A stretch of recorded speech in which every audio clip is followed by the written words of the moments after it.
कन्हैया ने वेणुनाद किया।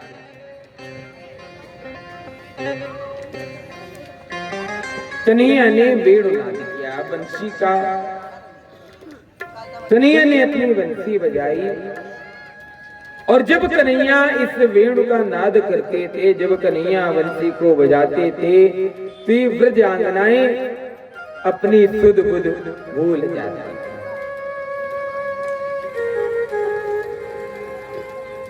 ये ब्रज कुमारिकाएं अपनी सुध बुध भूल जाती थी।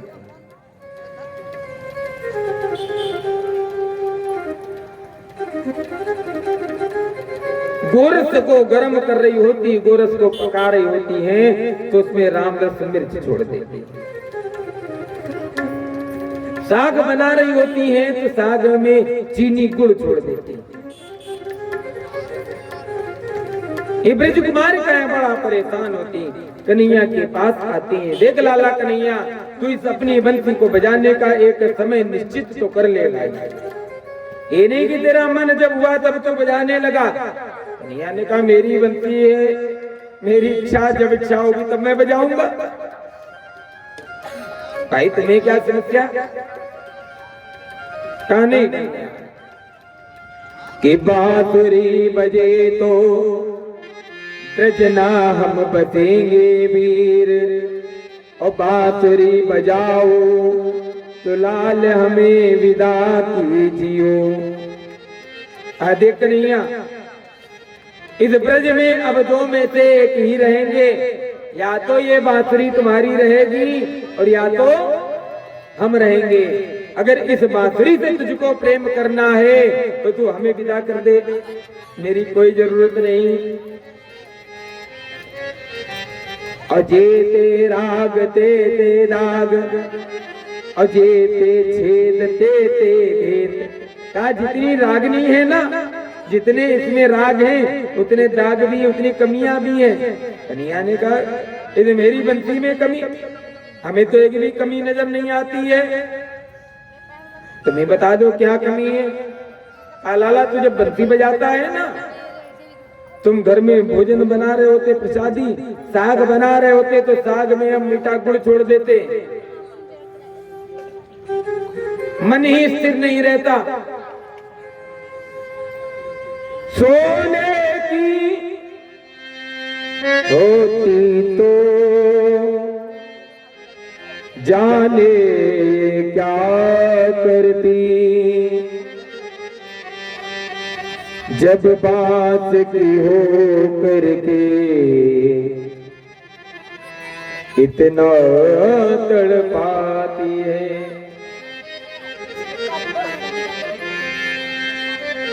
सुबह बजे और शाम बजे हर पल बाजते है बांसुरी, आग लगे उन बासन को जिन बासन तेजा बनी बांसुरी। ब्रज की कुमारिकाएं कह रही हैं उन बांस के वृक्षों में आग क्यों नहीं लग जाती जिनसे ये बांसुरी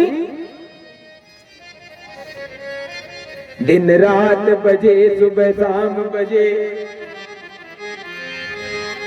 हर पल बाजत यह बांसुरी।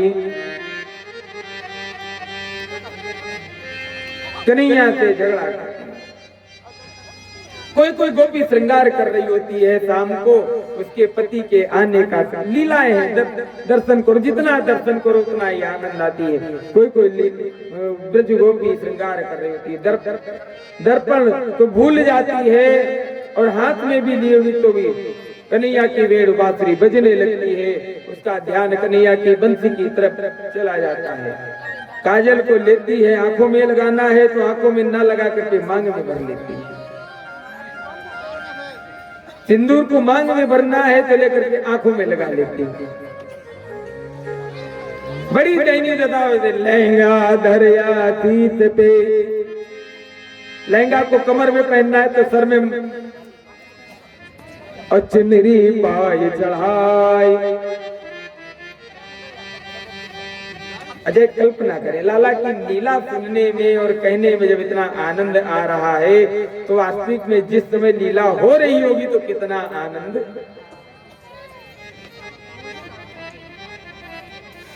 ब्रज कुमारिकाओं की स्थिति बड़ी दयनीय है। आज कन्हैया ब्रज कुमारिकाओं को समझाते हैं, समझा करके कन्हैया विदा करते हैं।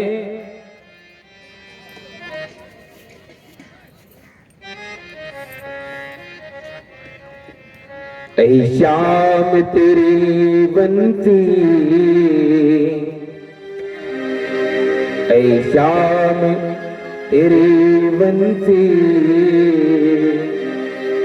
पागल कर जाती है। श्याम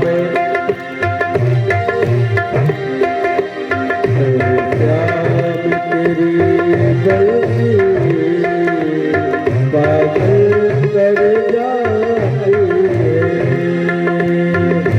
श्याम तेरी बंसी पागल कर जाती है। श्याम तेरी बंसी पागल कर जाती है।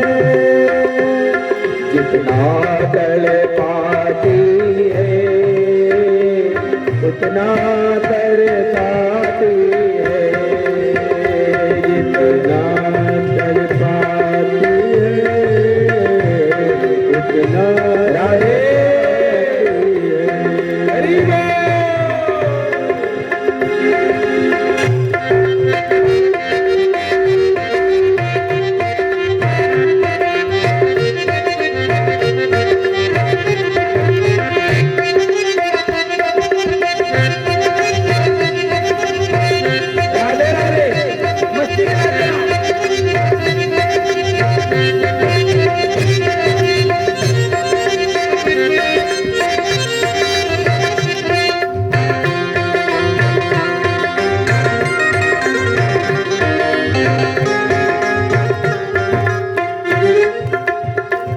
सोने की होती तो जाने क्या करती। सोने की होती तो जाने क्या करती। जब बात की हो करके इतना तड़पाती है।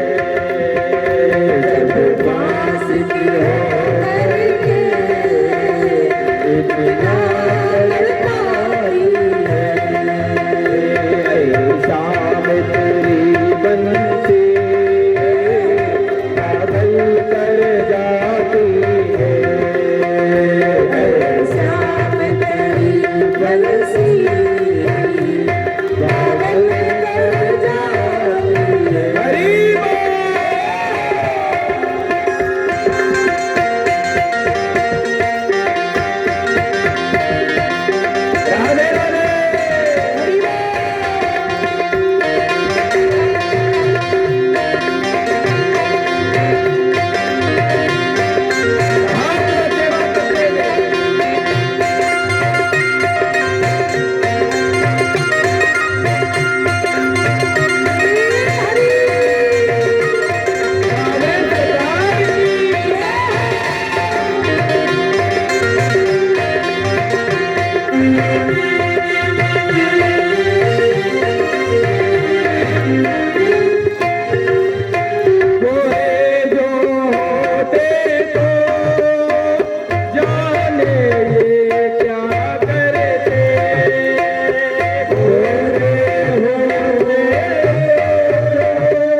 राम तेरी बनते पागल कर जाती।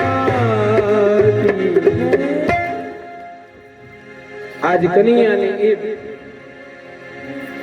ब्रज कुमारिकाओं को विदा किया। एक बड़ी सुंदर सी लीला कन्हैया करते हैं। समय व्यतीत होता, कुछ समय बाद ये ब्रज की कुमारिकाएं, ये ब्रजांगनाएं जमुना जी में अर्धरात्रि के समय निर्वस्त्र होकर के स्नान कर रही होती। कन्हैया ने देखा ये एक अपराध है। बहते हुए जल में सूर्यास्त के बाद स्नान नहीं करना चाहिए।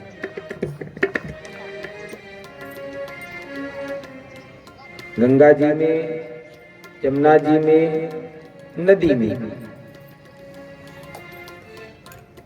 कन्हैया ने आज इन ब्रज कुमारिकाओं के चीर का हरण किया। कन्हैया चीर का हरण करती हैं। ये ब्रज कुमारिकाएं देखती क्या हैं कि कन्हैया ने इनके सारे चीर जो वस्त्र थे उनका हरण कर लिया है। जलमग्न है, ठंड का समय, ब्रज कुमारिकाएं बड़ा त्राहिमाम करती हैं।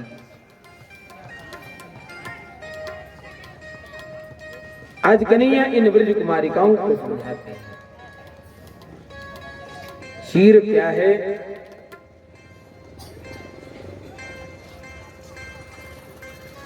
जब तक मन रूपी गोपी के अंदर से चीर रूपी वस्त्र रूपी मद का हरण नहीं होगा, तब तक कृष्ण स्वरूप परमात्मा का मिलना बड़ा दुर्लभ है।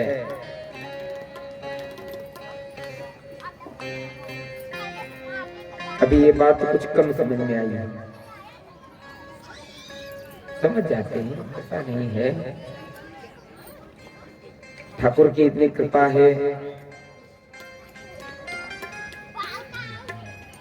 25-30 वर्ष हो रहे हैं इस शरीर के द्वारा आयोजन होते होते। कहां कहां किया, कितना किया, कोई पूछे बता नहीं सकते। कम उम्र में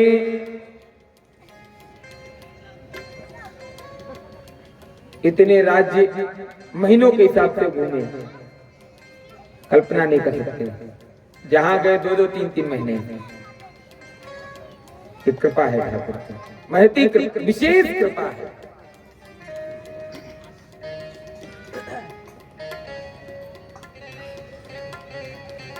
ये मन रूपी जो गोपी है, गोपी क्या है, ये मन है। और इस मन के अंदर जो चीर है, चीर क्या है, मद। क्या है, मद। मद माने मैं।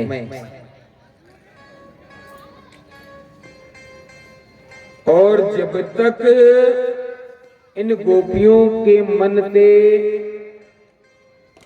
चीर रूपी मद अलग नहीं हुआ, चोरी नहीं हुआ, तब तक इन गोपियों का मिलन कन्हैया से नहीं हो पाया। ये गोपी कौन है, ये जीव ही गोपी है। ये जीव ही जब तक ये मैं करता रहता, मन में मद को रखता है, तब तक परमात्मा से मिलने में ये इसका मद अवरोधक है, बाधक है। जिस दिन आप बिल्कुल ये सोच लेंगे और इस तरह से हो जाएंगे कि मेरा कुछ भी, मैं कुछ भी नहीं,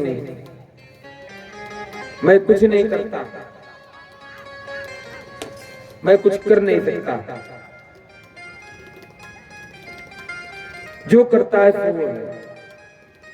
वो दिन दूर नहीं कि परमात्मा का साक्षात्कार आपको हो जाए। जीवन भर हम लोग पूजा किया करते, भजन किया करते, सत्संग किया करते, ज्यादा तो नहीं, लेकिन जहां तक अपना अनुभव बोलता है कम से कम 2-2, 4-4, 5-5 भागवत जी की कथा तो सभी लोगों ने सुन ही ली होगी। ना 1 दर्जन सुनी होगी तो 4-5 अगल बगल अड़ोस पड़ोस में दाएं बाएं होती रहती है? बहुत कथा सुनने की जरूरत नहीं है। और मैं तो कहता हूं जहां तक अपना सोचना, क्या बहुत कथा कहते ना कि कभी कभी क्या होता है कि जब बहुत ज्यादा पढ़ जाते हैं, बहुत ज्यादा किताबी कीड़ा बन जाते तो माइंड बिल्कुल डिस्टर्ब हो जाता है। बिल्कुल मतलब कितना जितने की जरूरत, थोड़ा, कितना थोड़ा जितने की जरूरत।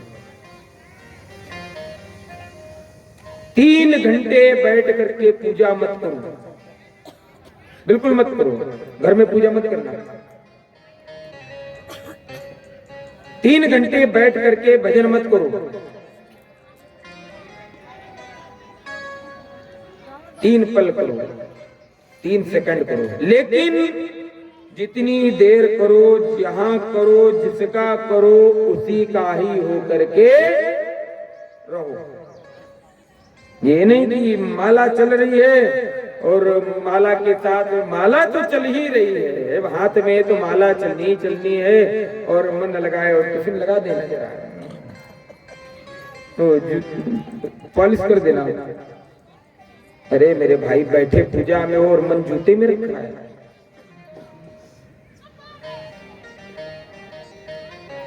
ऑफिस के लिए, दोपहर के लिए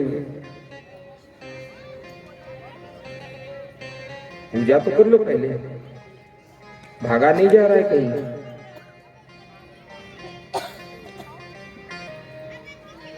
3 घंटे बैठ करके आप कौन सी पूजा करते हो? इतना योग्य आप नहीं हो,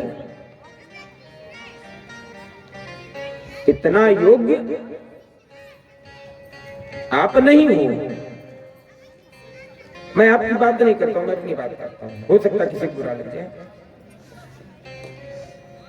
ये कड़वा सत्य है। मैं अपनी दिनचर्या करता हूं, जब समय से ज्यादा हो जाता है तो लगता है अब बस, अब बहुत हो गया। कितना टाइम लगता है? ठाकुर जी की सेवा, ठाकुर जी सेवा के बाद हवन, हवन के बाद पाठ, पाठ के बाद माला। बहुत ज्यादा 2-2.5 घंटे का समय मान लीजिए। और कई लोग बोलते महाराज 5 घंटा लगता है पूजा करने में। भगवान मालिक है, 5 घंटे में क्या करते होंगे बैठ कर।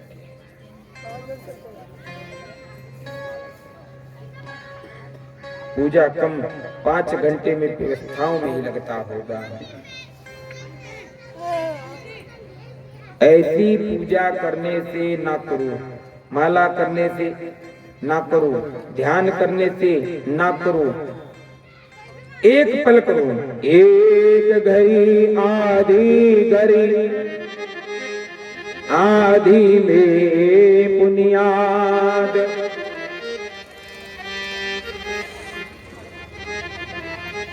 जीवन में 2 बातें ध्यान रखो, पूजा करने की जरूरत नहीं है। 2 बातें। पहली बात, संसार में आया हूं तो मुझको जाना पड़ेगा। यदि आपने इतना ध्यान रख लिया तो आप मान लो कि आपके द्वारा कभी भी जल्दी कोई गलत काम नहीं होगा। दूसरी बात, अनजाने में भी आपके द्वारा किसी का कोई अहित ना हो। आजकल भाई लोग अपने स्वार्थ के लिए जाने क्या न क्या कर डालते हैं। सारा खेल इस माया का है। एक जगह एक लेख लिखा हुआ था, बड़ा सुंदर सा लेख था, मैंने उसको पढ़ा।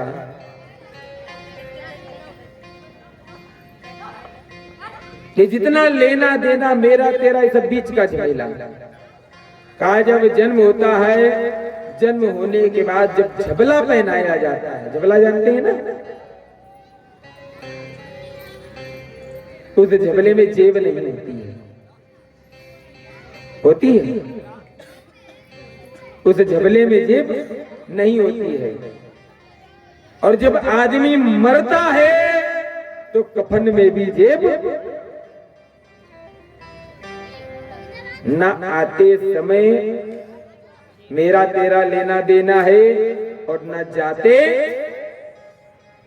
समय कितना है, आने के बाद और जाने के पूरा जीवन। ये मेरा, मैंने इतना बनाया, मैंने इतना किया, मैं ये करता हूं। 10 फैक्ट्रियां चल रही, अरे मेरे भाई 10 नहीं, भगवान करे करोड़ों चले, किसी के लिए नहीं, वो तुम्हारा तुम्ही को है। एक पल के लिए बैठो भजन करने के लिए, लेकिन वो एक पल कहीं और का ना हो, एक पल केवल 2 हो वहां पर, आप और जिसके लिए बैठे हुए हो।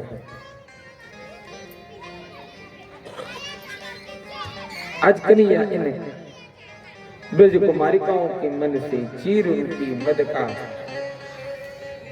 हरण करते हैं। चीर रूपी मद का कन्हैया हरण करते हैं। समय बढ़ा, आज कन्हैया ब्रज में है, तोष प्रतोष श्री रामा मनसुखा नंद सुनंद सारे सखा हैं।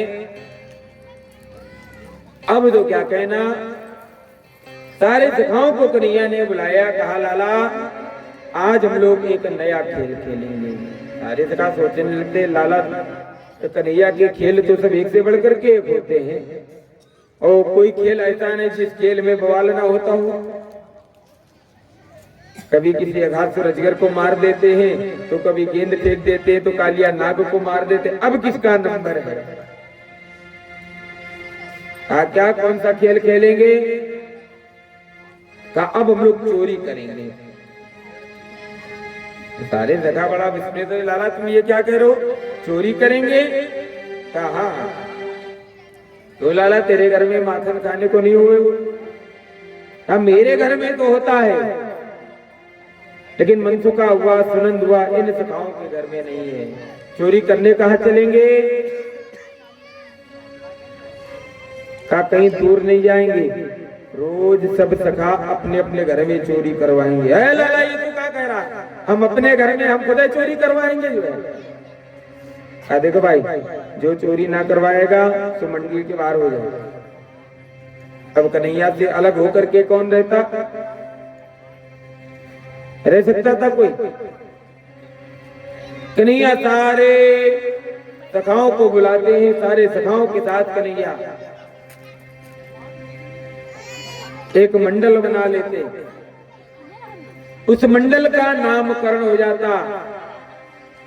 कन्हैया इन ब्रजवासियों को, ब्रजगालों को कन्हैया चोरी करना सिखाते, तो मंडल का नाम हो जाता चोर प्रसार मंडल।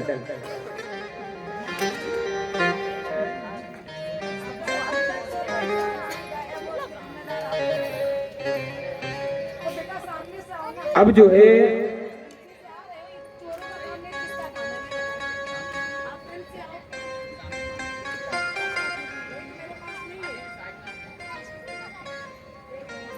अब तो कन्हैया सारे सखाओं के साथ में चोरी करने के लिए बारी बारी से सबके घर जाने लगते हैं। तोष पर तो श्री रामा मनसुखा। एक दिन ललिता के घर का नंबर होता, ये ललिता नाम की जो सखी है बड़ी होशियार है, बड़ी चतुर सखी है। अर्धरात्रि का समय है, सारे सखा एक के ऊपर एक, एक के ऊपर एक, एक के ऊपर सब सखा खड़े, सबके ऊपर कन्हैया है। ललिता नाम की सखी सोने में लगी है, कन्हैया ने ऊपर से मटकी को गिराया, धाड़ से गिरी आंख के गए, इसकी आंख खुल गई। कन्हैया को लिया, सब सखा भाग गए, कन्हैया पकड़ गए। कन्हैया को रसरी बांध करके अपने, अब मैं तेरी माँ तेरी मैया के पास जा रही हूँ शिकायत करने।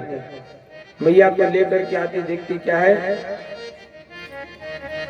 मैया के द्वार पे पहुंचती, अरे यशोदा देख तेरे लाला ने मेरे घर में चोरी की है, क्या तेरे घर में खाने को माखन दूध दही नहीं है?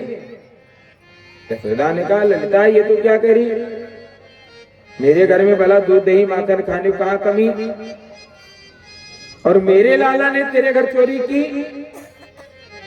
देखा कि कन्हैया पीछे से हाथ में माखन का लोना लिए हुए निकल करके आते हैं। ललिता देखती है तो आंखें खुली की खुली रह जाती कि लाला अभी तो तुझको मैं अपने घर पे बांध करके आई थी और तू यहाँ से निकल रहा। कन्हैया ने कहा बांध लो।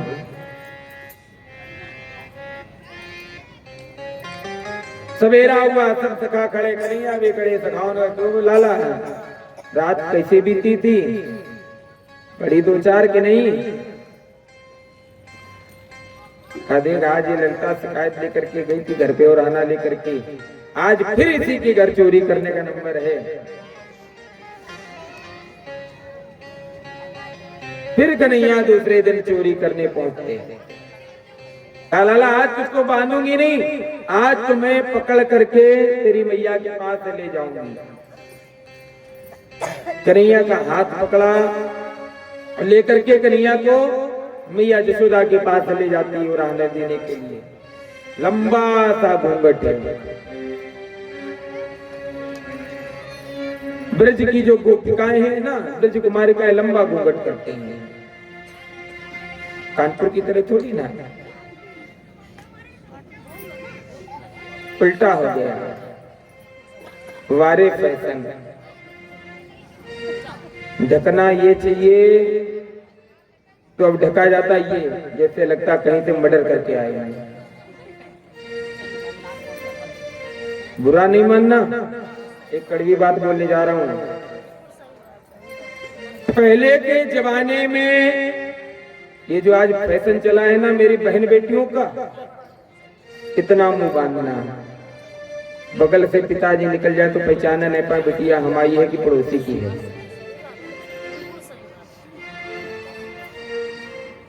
पहले मुंह बांध कर कौन निकलता था? बुजुर्गों से आप पूछना वो बताएंगे, फिलहाल मैं बता देता हूँ। जिसने गौ हत्या की हो, जिसने ब्रह्म हत्या की हो, जिसने किसी का मर्डर किया हो, कोई घोर पाप किया हो, वो मुंह छिपा करके निकलता था। बात तो भैया जो है, क्या ठाकुर तेरी लीला है, फैशन में आ गया। छोड़ भैया यहाँ के फैशन को यहीं छोड़ दो, आगे हम लोग चलते हैं।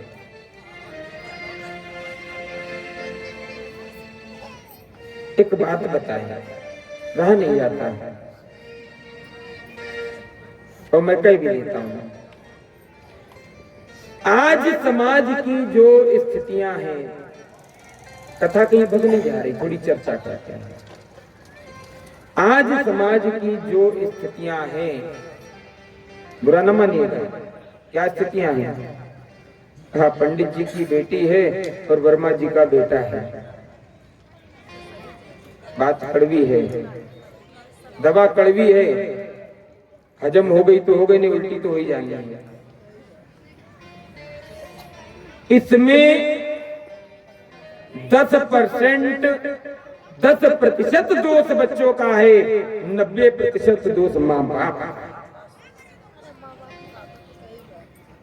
90%। बात ना करिए आप लोग, केवल सुनिए। जिन चित्रों को हमें नहीं देखना चाहिए, मैं तो कहता हूँ आग लग जाए टीवी चैनल वालों को, आग ही लगे मोबाइल में।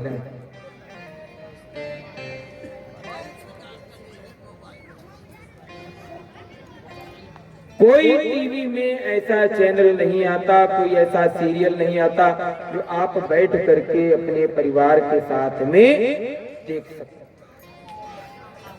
संभ्रांत परिवार होगा, समझदार परिवार होगा ना, तो शर्म आने लगेगी।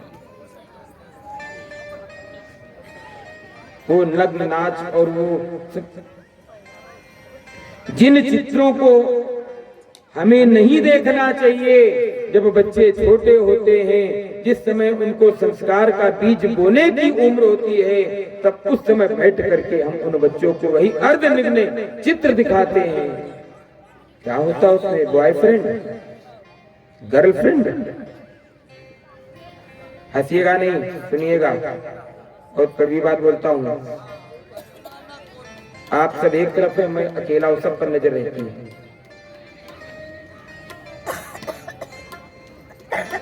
जब संस्कार बोने का समय होता,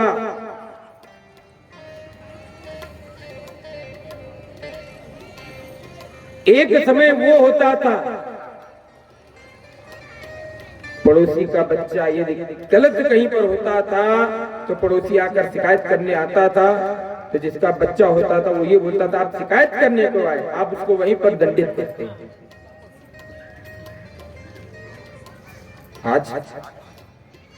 आज आप बताओ कि आपकी बेटी ऐसी थी, आपका बेटा, आपसे क्या मतलब? बेटी मेरी है, बेटा मेरा है। मेरे मित्रों, भाइयों बहनों, माताओं, बहुत गई थोड़ी रही, अभी भी सुधर जाओ, संभल जाओ, आने वाला समय बड़ा खराब है। बेटी शिकायत करती है कि मैं रोड से निकलती हूं तो भला व्यक्ति मुझको ऐसा देखता है। अरे मेरी बहनों, ऐसे कपड़े पहन करके क्यों निकलती हो जो तुम्हें भला व्यक्ति ऐसे देखे?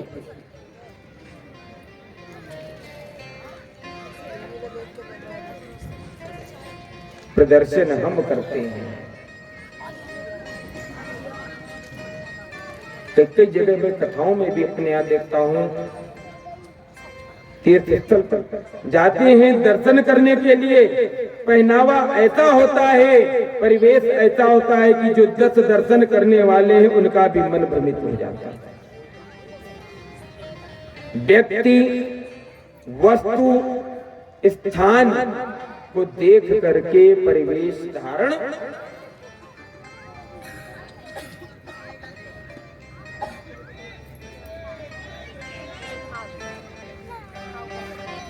व्यक्ति के परिवेश का बहुत बड़ा प्रभाव होता है। आज जो समाज में जो स्थितियां चल रही, इन स्थितियों में 90% हम दोषी हैं। और एक दूसरा कारण कि हर बेटे की एक उम्र ऐसी होती है कि जिस उम्र में पिता को पिता का रोल नहीं अदा करना होता, पिता को बेटे के साथ में एक मित्र का, फ्रेंड का रोल अदा करना होता। माँ को बेटे के साथ में माँ का रोल नहीं अदा करना। आप हमेशा माँ बन करके रहोगी तो एक दिन आप माँ बनी रहोगी और आपकी बेटी निकल जाएगी। माँ को एक दिन बेटी के साथ में उसकी सखी सहेली का रोल अदा करना होता।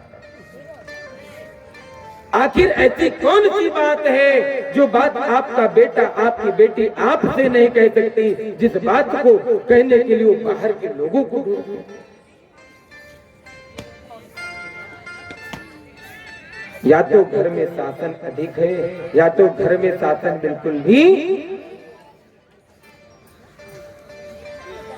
बहुत शासन भी खराब होता है और बिना शासन भी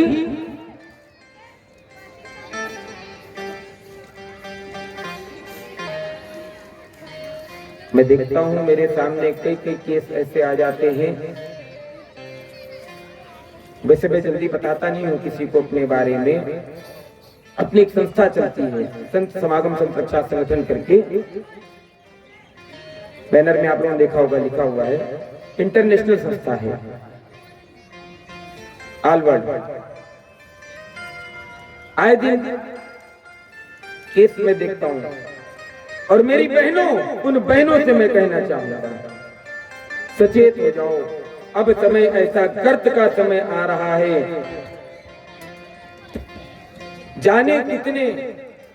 जाने कितने मोहंडन हिंदू आईडी बना करके हमारी बहन बेटियों को बरगला रहे हैं।